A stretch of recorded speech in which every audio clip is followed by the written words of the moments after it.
Welcome to episode 5 of Adriana Brin Podcast. Today it's just me and Kara, and we are going to be talking about something that we actually touched base on in one of our other podcasts. It's the Michael Peterson case. He was the famous novelist whose wife was found dead at the bottom of their staircase. A lot of people think that he did it. Some people think that he didn't, but definitely the circumstances were very mysterious. So we're going to touch on that and go from there. So, Kara, you think that he did do it? I feel like Michael Peterson, like we had said, is a very likable guy. And all of these unsolved murders or all these wrongfully accused cases, I'm always kind of rooting for these people. It's like, oh, there's no way they did it. They're just like, you know, they're wrongfully accused. The evidence doesn't match up. But in this particular case, I unfortunately think that the evidence is just not in his favor, and he did unfortunately murder Kathleen. I don't know. And I mean, I've watched the Staircase Murder on Netflix. I haven't finished it. It was a little too hard to get through because it's like, you know, causing anxiety. I'm like, what's going to happen? Oh, I binged it. I binged it in the weekend. So I'm at the part where they're going to read him his verdict. I know what happens in the case, but it's still hard to watch it. So his verdict, you know more about that. What exactly did they say? So originally he was found guilty. Okay. That was his very first thing. In 2003, he was found guilty. He then had an appeal and then was released in 2011 on the appeal, but he was supposed to go back to court. And so during the retrial and everything, he basically agreed to something called an Alford plea. And what the Alford plea is, it's where he puts in a guilty plea in exchange for basically time served. But he stands by that he only did that because he did not want to serve time in prison, but he stands by that he is an innocent person. Okay. And so with the Alford plea, like I said, he put that in only just to avoid more time in prison, but he's stating that he's not guilty. So how long was he in prison exactly? 2003 to 2011, I believe. 2017. Well, that's when the Alford plea was, he was put into the Alford plea, but he was released, I believe, at some time. So, like you can see here, on December 16th, Peterson was released on $300,000 bail, so he was out on bail for a while as well. Okay. But he wasn't fully, like I said, released of everything until he put in that plea. Which was just a little over a year ago. So you can put in that plea, but it's not guaranteed that they're going to accept it. So what made them accept it? Like, if they had enough to convict him, why would they? Because he was up for, like I said, he was up for parole. He was up for parole, but also they had the appeal going on. They wanted to do another retrial, and they're like, this has been going on for the past, 14 years. Let's just call it a day. Call it a day, yeah. Crazy. So the whole trial, everything is super crazy and super involved, and there's a lot of conflicting ideas and a lot of conflicting points that like both of the sides brought up in court. So Kathleen was found at the bottom of their staircase inside their house dead. The weird thing about that is there was literally blood everywhere, all over the staircase and all around her body. She also had lacerations like on the back of her head that were not consistent. According to prosecution, they were not consistent with a fall. They were saying that, what was it, a fire poker must have done it, just by the shape of the lacerations and things like that. But then, when did they bring in the owl issue? I know that the defense brought up that, no, those could be from an owl. So the defense brought up the owl theory, and I believe that was during his appeal process. So this was later, it was after he was already accused and after he was, tried. While they're going through the appeal process and they're trying to figure out, like, okay, how can we get Michael out? Like, how can we prove that he didn't do this? That is when his defense team started coming up with the owl theory. They were matching up the lacerations on Kathleen's head to that of an owl claw mark. And his defense attorney, Durham is his name, he had seen a similar instance of an owl attack in one of his other trials years and years ago. And sure enough, they proved it at that point for his other trial that an owl did in fact attack this person. And it was because of the claws and the lacerations from the claws. And so that's when they brought the owl theory in, thinking that an owl must have flown in while Kathleen was walking up the stairs to her bedroom, attacked her, and then she fell. Wouldn't there, like, my whole thought is, well, even bringing that up, wouldn't there be any feathers or proof of any kind of owl? Like, how did he get out? So a re-examination of the hair in September 2008 had found 2 more microscopic owl feathers. That's interesting. I didn't know that part of it. On her? Like, yep. Okay. Yep. That's so weird. Because I thought that bringing up the owl thing is sort of like a laughable... it wasn't that thing far to bring off. up. The whole thing, though, and the prosecution's like, well, okay, an owl attacked her, but they weren't convinced of how much of, like they said, how much of an impact. Her head was cracked so much. There was so much blood spatter. They're like, there's no way an owl can do this, but the defense is like, it definitely is possible. But wasn't her head not cracked at all? She had a little bit. Oh, okay. Yeah. I thought that the whole thing was that it was just her skin that was split open. No. Her, like, actual bone. Yeah.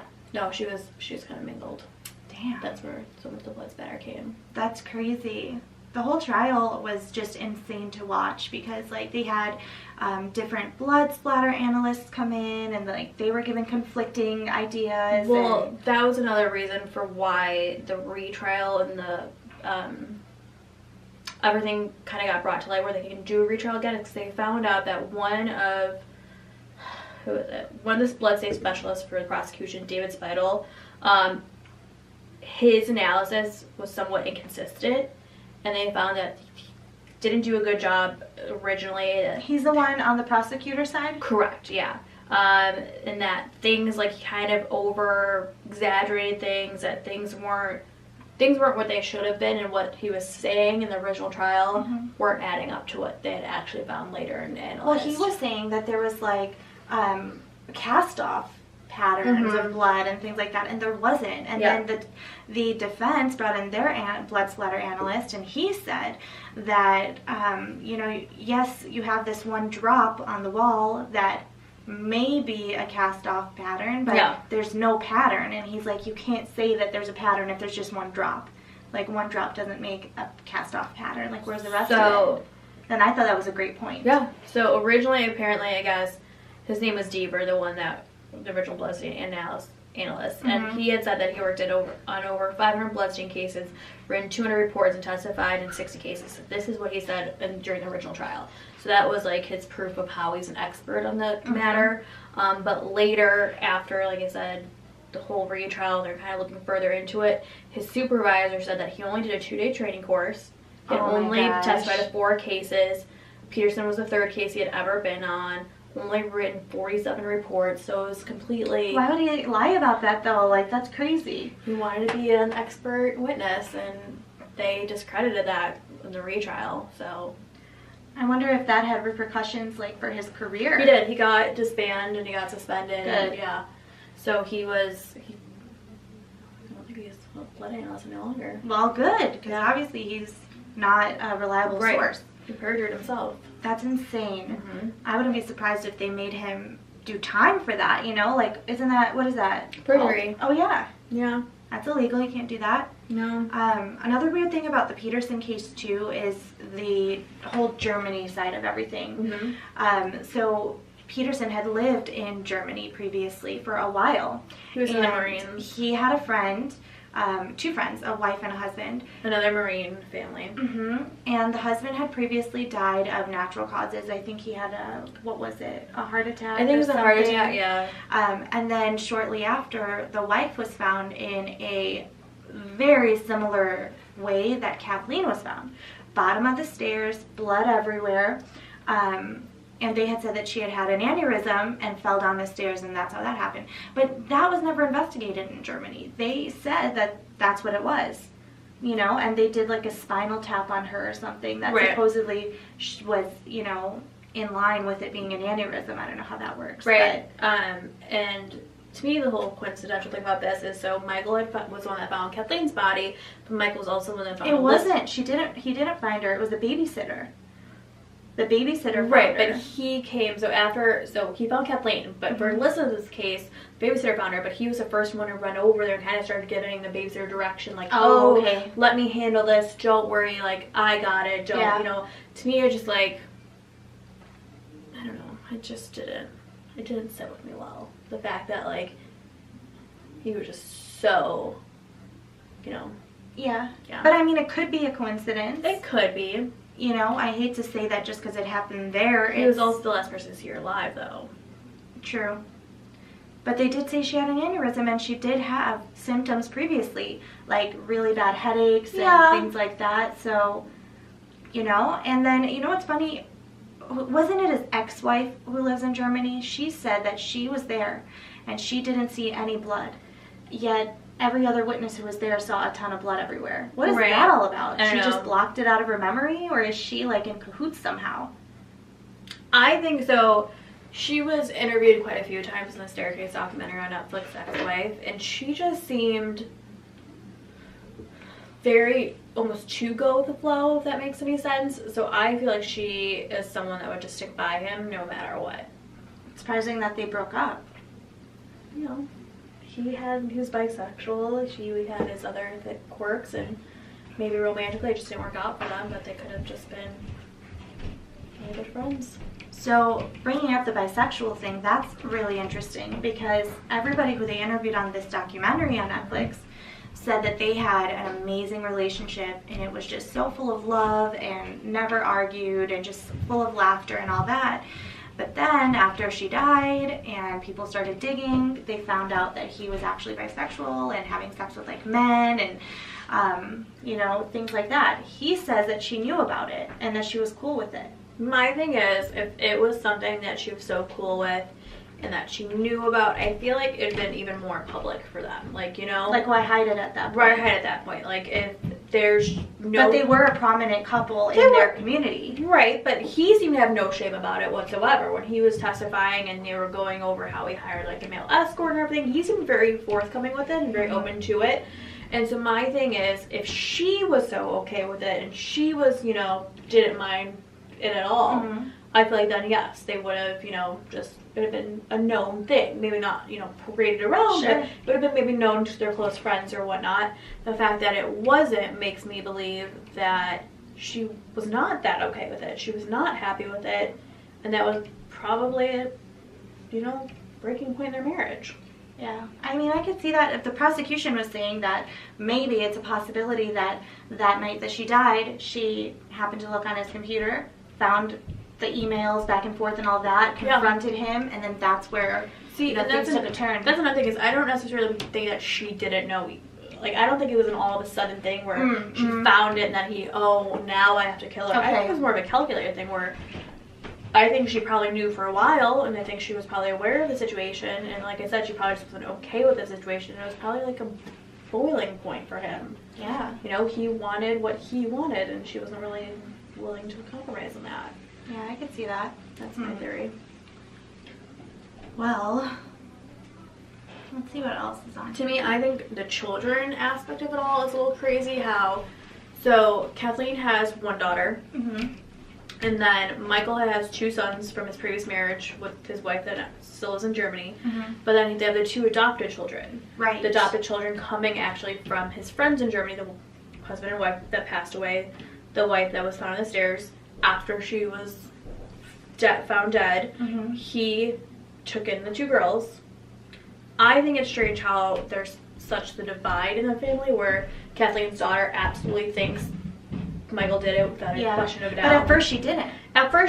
But when she changed her mind. Once the trial started, yeah. And then his two sons and the two adopted daughters are just like, absolutely, there's no way he could do it. I don't know, I just think that's... If I were one of the adopted daughters, I'd be a little, you know, it's interesting that, like, first my dad dies of natural causes, okay, fine. Then my mom dies. Now my stepmom's murdered. Like, all of these people are tied to Michael. I would just be a little more cautious and a little more weary, but they, throughout the entire series and all of their interviews, they had absolutely no doubt in their mind that he had absolutely nothing to do with it. And I thought that was very interesting. That was very interesting. His one son, though, did make me feel a little suspicious of him. His one son was very prominent in the case. Mm-hmm. I also think, especially, I got vibes off the son more than the adopted daughters. Like, I didn't get vibes off of them, just the son. I think that it might also have to be a money thing where he knows Michael Peterson, they're a very wealthy couple, and I think he knows that, that money is going to be his someday. Like, why am I going to rock the boat and, accuse my dad of anything I want? That's true. That's actually a really good point. That's the vibe. Nobody wanted to get off that gravy train. No, that's the vibe I got. Same thing with the two adopted daughters. Like, once again, they didn't give off, like, any weird vibes. I mean, to me, it was strange how convicted they were that he had absolutely nothing to do with it. But in reality, like, okay, so if Michael goes to, is accused, goes to jail, is in jail for life, death penalty, where were they going to go, True. They didn't have any more family. Right, their parents are dead. They've got nowhere else to go. It's interesting. Yeah. That would make sense. I mean, the whole time you see they're now adult children. All of them are still living in his house. Even when he was in prison, they were living in his mansion. Yeah. Going about their normal life. Like, so to me, it's almost like, why question it? Like, let's not rock the boat. Yeah, really. I got a good thing going. That's crazy. Yeah.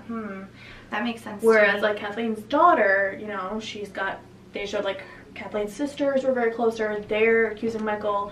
So That's true, they were. She had somewhere else to turn if, Michael's money doesn't work out, in her favor. She can go to her aunt's. What she did. Well, yeah, that makes sense. I didn't really think of it that way, that they were all trying to just, why rock the boat? That's how I like. That makes a lot of sense to me. Just especially, like I said, his older son, you could just, I don't know, something was off about him. He was very attractive. Well, yeah, we're not going to say he wasn't a cutie. He definitely was. Very good looking, but he was also just, like I said, pretty off. He's pretty off. You know who else is off? Brooke Ramsey. We talked about him last podcast. I was just thinking about him with this dopey little haircut that he had in the interview. It was funny. I don't think about him often, no. No? Mm-mm. Just when I'm next to you. That's weird. That is weird. This is interesting.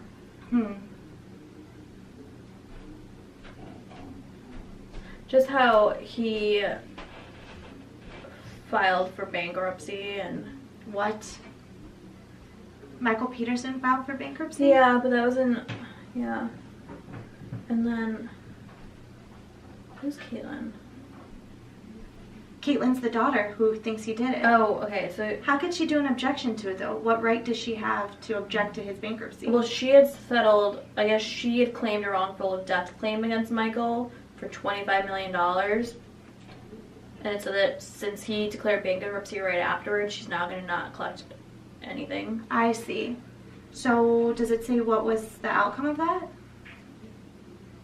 Caitlin is unlikely to ever collect. They settled for $25 million pending the acceptance of the courts, but since he filed bankruptcy, he doesn't have $25 million anymore. So she's shit out of luck. That's sort of evil genius on his side. Yeah. Like, just settle with it to get her to shut up, right? Yeah. And then just not give it to her. $25 million, though, like... Did he have to sell his house? They had a really big house throughout the whole part of Netflix that I watched. Yeah, that's what I'm looking. Like, where is he now? That's what I said, they had the little McMansion for a while. Mm-hmm. So, at the end of the series, it kind of do... I think it's like 2017, because it was when it was, like, released, I think, after the Alfred played. They kind of do, like, a recap of, like, everyone, and the last they showed that he was staying with his son and daughter-in-law, who now have a baby. That sucks, though. That was the last they showed. I mean, does he even have money anymore? Because then that would sort of, like, ruin the whole gravy train idea of everybody else. Like, I mean, he was also in prison for that long, but I think the whole gravy train thing is, like, they had somewhere to live during his whole trial. Like, they had... Not necessarily, I don't think they're going after inheritance, because that's kind of how the question is, but at least they had, like... Yeah, but they got to maintain their lifestyle. He can probably write some books now and make more money than before. I'm surprised he wouldn't. He's probably working on it right now. He's typing as we speak. Looks like his most recent book was in 2007 while he was in prison. It was a Korean War autobiography. Sounds boring as hell. Why did he write that? Well, because his other books were Vietnam War fiction and... Alright, he needs to find a new topic. Something to like, Well, he was in the Marines, so it's probably something that he's very comfortable with, and he knows, how to write it. Well, now he knows all about murder. Write about that. People love that topic. He doesn't know anything about murder because he didn't do it, remember? Jeez. I'd like to meet him one day, but in a very well-lit, crowded place. See, I don't think he's dangerous. I don't think that he's someone that... He didn't come off that way. He didn't come off as someone who would bash her head in. Right, that's what I'm saying. I feel like... I still can't picture him doing that.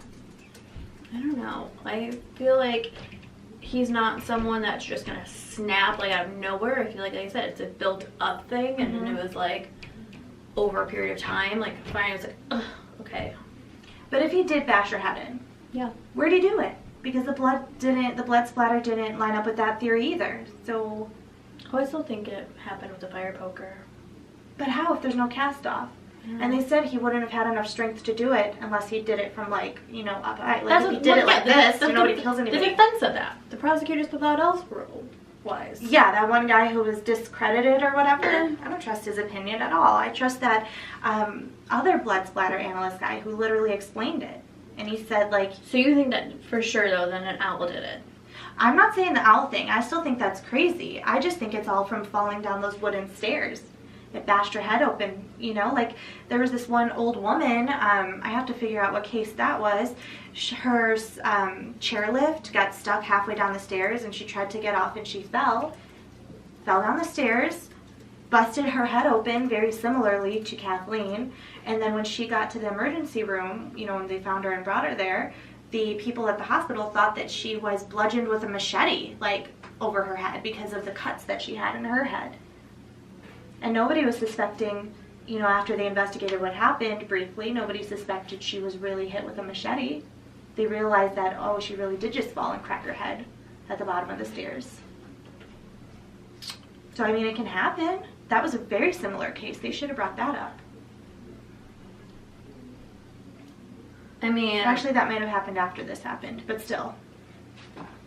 It also says, so evidence inside her body showed Kathleen was left for 2 hours or maybe more to die. Says a state medical witness, which also I don't believe the medical examiner that they had. When they had his friend from Germany's body sent over, they exhumed her body and sent it to America. They sent it to the prosecutor's medical examiner, who had already said that Kathleen had died, and been killed, like it was a homicide. They should have taken it to a neutral medical examiner to get a neutral perspective. Of course this lady's going to say that lady died the same way. I don't know, Yeah, so I don't trust that medical examiner at all. I just think... She seemed very biased, so... whatever. I don't know. Like I said, I liked him. I thought he was very personable. But I just don't think that I can believe that he is innocent. Back to that one forensic analyst that was fired or whatever. I'm just reading here. It says that Deaver was fired from the SBI in January 2011 after an independent audit of the agency found he had falsely represented evidence in 34 cases, including withholding negative results in the case of Greg Taylor, a North Carolina man who spent 17 years in prison on a murder conviction based on Deaver's testimony. What an asshole that guy was. I'm so glad that he got fired. People like that, to me, represent like psychos. Yeah. That's a psycho in his own. Why would he do that for all these cases? He probably got some kind of pleasure out of knowing that he's sending people, whether they did it or not was not important to him. Just sending them to prison or to death row or whatever. Well, it's also quicker. It's just okay, case closed. Yeah, but honestly, if you're a decent person, you wouldn't just play with someone's life like that. This is interesting. So they have the 3 theories kind of drawn out here. And the theory 1 is that she just fell downstairs. Theory 2 that Michael killed her. And theory 3 is that the owl did it. And they kind of have the plausibility and all this. Mm-hmm. Plausibility for her just falling down the stairs, 2 out of 10. Plausibility that he did it, 8 out of 10. Yeah, but who is saying the plausibility? I'm who's just saying, coming up with this? The article author? I'm just saying I think you're one out of maybe thousands of people that think that she just fell down the stairs and he's innocent. Well, that other case with that older woman really makes me wonder. It was very similar. Mm-hmm. And I don't think she knew Michael Peterson. She might have. I don't think he bludgeoned her. I think he was still in prison maybe or on house arrest when that happened to her. It's possible.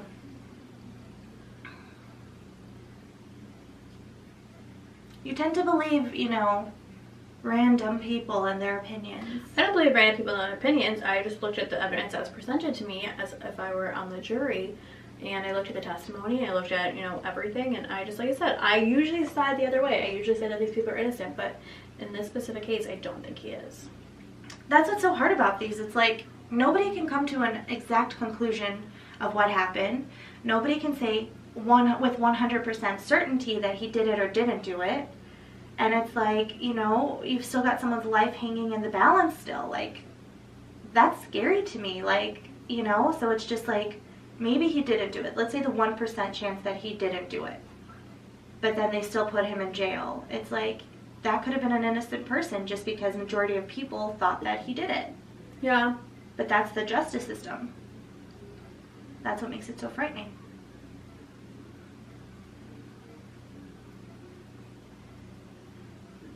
I mean, these owl experts think that it's definitely possible that an owl killed her. These are owl experts. Yeah, there is a U.S. Army surgeon and owl expert, Dr. Alan Van Norman. There's also professor of veterinary medicine at the University of Minnesota, Dr. Patrick T. Reddick. They all agree with the owl theory. I want to see her head again. Okay, so Kathleen Peterson, lacerations.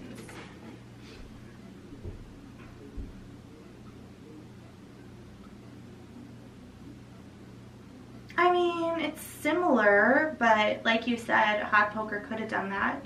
Like, that could be from the little side poker thing. That could be from the little side poker thing. My thing is, if it is an owl, I just think that's like an extreme freak accident. Like the fact that like an owl was able to just... Look at this part here. This really does look like this little yeah. nail.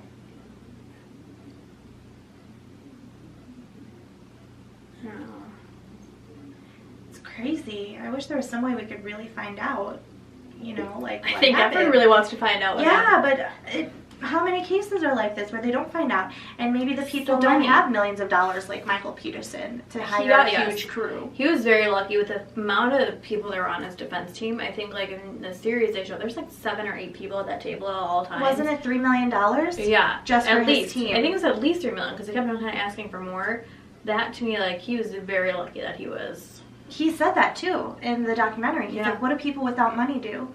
And they're like, nothing. Public defender, yeah, you're screwed. That's so sad. I definitely think without having that defense team, there's no way he would have had the retrial, and there's no way that he would be able to have like that Alford plea, and he probably would still be. There's no way in jail. Yeah, just normal public defender.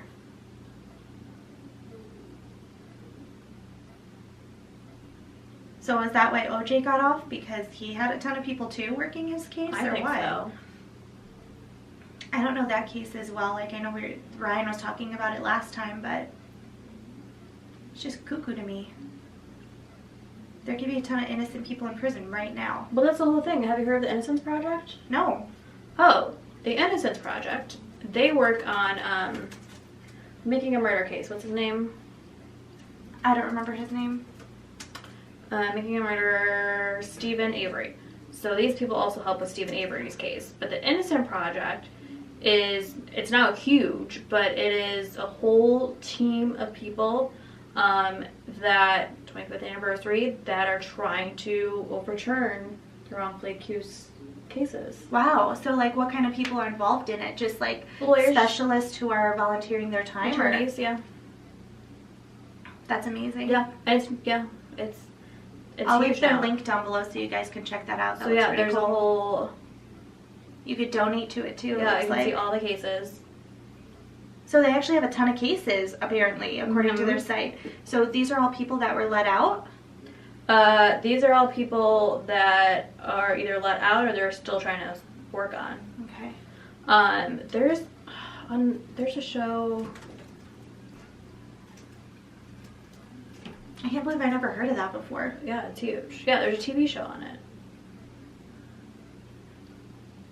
Like, based off of it? Or it's, like, really them? No, based off of it. But there was also, like, a documentary series, too.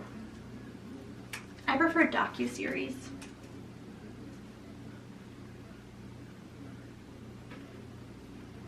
Yeah, after innocence is one. Conviction. Yeah. Interesting. I gotta check those out. Mm-hmm. Well. And you can donate to the Innocence Project. See, there's Stephen Avery.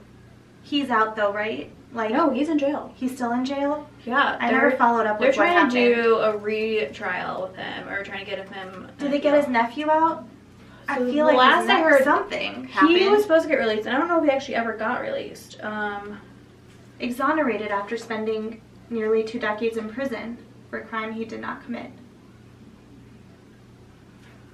He found handbars again for the actual murder. That was a different.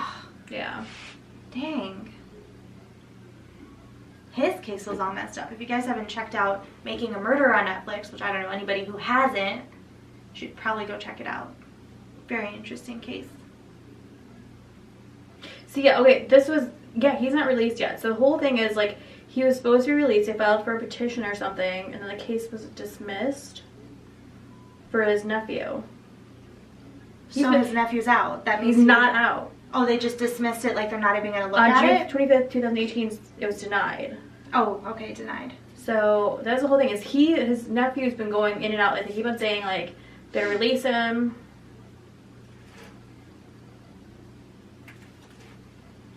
And his nephew had, like, developmental problems, right? It was never confirmed, but, like, there was some sort of learning disability there for sure. My understanding was that they, like, sort of, like, forced him into... Yeah. They say his confessions were coerced, and that they definitely took advantage of him, because I think he was 16 or 17 when this was all going on, and through his interview process, he didn't have a legal guardian with him the entire time. I know. Because he didn't know he needed one.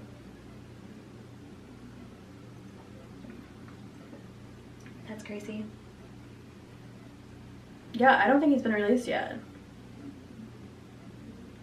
The court rules against a review of this possibility. Yeah. That is so messed up. And the whole messed up part of the thing is, they said for sure, like, he was going to get released, and then they denied it. That's the worst. And this is very recent. This was like June giving 25th. hope to somebody and then taking it away. Yeah, so he's not released. Never thought he was supposed to be. And he isn't. That sucks. Yeah, a little bit. On the bright side, it looks like his acne's cleared up.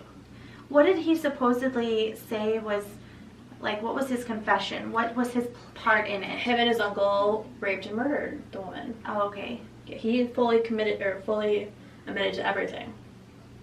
Dang. But he thought that he was that's what he was supposed to do, and that he was just going to be able to go home afterwards. That's so sad. Mm-hmm. He's just a little kid. Just a little kid. Like I said, he had some learning disabilities in a small town, and he didn't really know any better. He should have watched a docuseries on how people get tricked. Yeah. See, that's the thing, is I think for sure 100% he had nothing to do with it. Stephen Avery maybe, though. I'm not fully convinced. Okay. Valid. Maybe there's a possibility.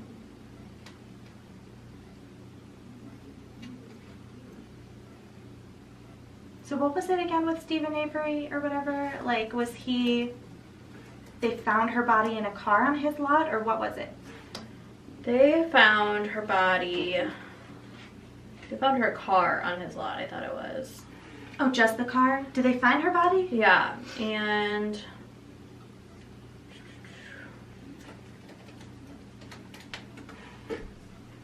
she was burned in a pit near the Avery home. Yeah, so her vehicle was found in their salvage yard. Bloodstains were recovered, and they found her bone fragments in a burned pit nearby on his property. Okay. And so he was charged with murder, kidnapping, sexual assault, and mutilation of a corpse. But people were saying that the cops did it, right? That the cops planted the bones and stuff? There's suspicion that, so Stephen Avery had already, like we said, had a whole conviction before that. He was, kind of known as a shady guy. And so they think that police just kind of wrap this up and give some closure and say, oh, we know who did it.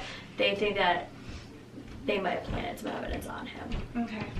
You know what's crazy to me that I just thought of? So his nephew, who they don't really have any proof that he did anything, he's stuck in prison. The Casey Anthony trial thing, you know about that, right? The little girl. I don't know too much about it, but I do know that they found some evidence.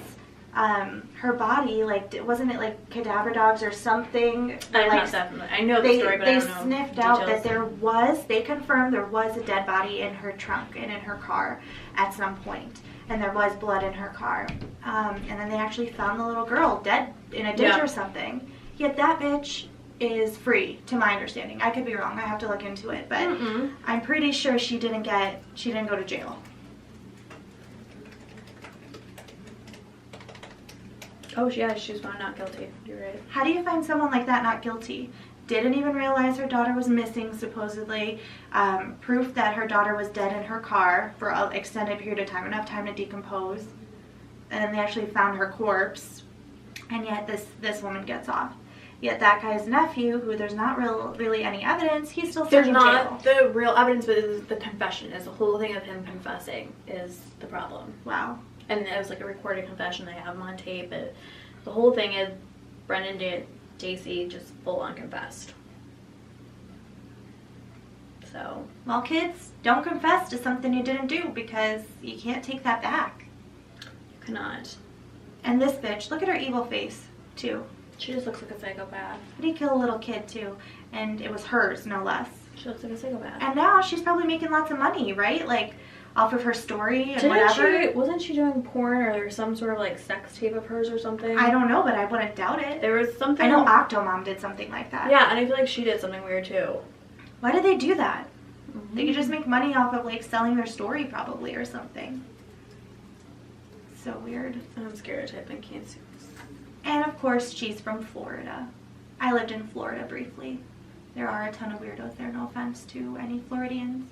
My brother still lives there. He's normal. Oh, she paid her lawyer with sex. That's great. Who would want that from her? From her, for like their services. Jose Baez.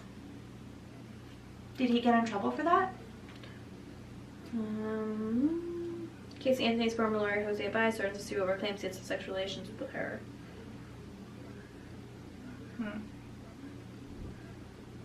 Interesting. I'll have to do definitely a whole separate episode just on the Casey Anthony thing because it infuriates me. My thing is, like, how does she, at this point, like, does she have a job? Is she, like, recognized on the streets? Like, yeah, how would she even get a job? She probably makes money from, like, selling her story. She doesn't even have to work. Still, though, I mean, that was 10 years ago. Well, who knows how much money she got? I don't know. Oh my god, is this her with OJ? That's gotta be a photo edited thing, right? It doesn't really look like, no. I don't think that's legit. What a dumbass.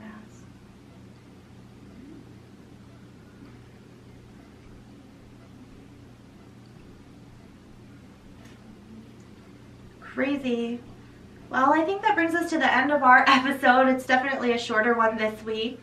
But thank you, Kara, for joining me today. And next week we'll have Ryan again, and he gets to pick the topic this time, so we have no idea what we're going to be talking about. But I'm sure it'll be more lighthearted than usual. He told us it's going to be fun. He wants to do a fun one, so. I said we should do one on death, or did you say that, Kara? You said death. We decided to do a podcast on death. He said no. Let's do a fun one, so we'll do a fun one next week. But anyway, I hope you guys enjoyed. Make sure to leave us a thumbs up if you did, and subscribe to our channel where we post these podcasts every Sunday. And if you're in St. I post them randomly throughout the week as well. So yeah, stick around till our next episode.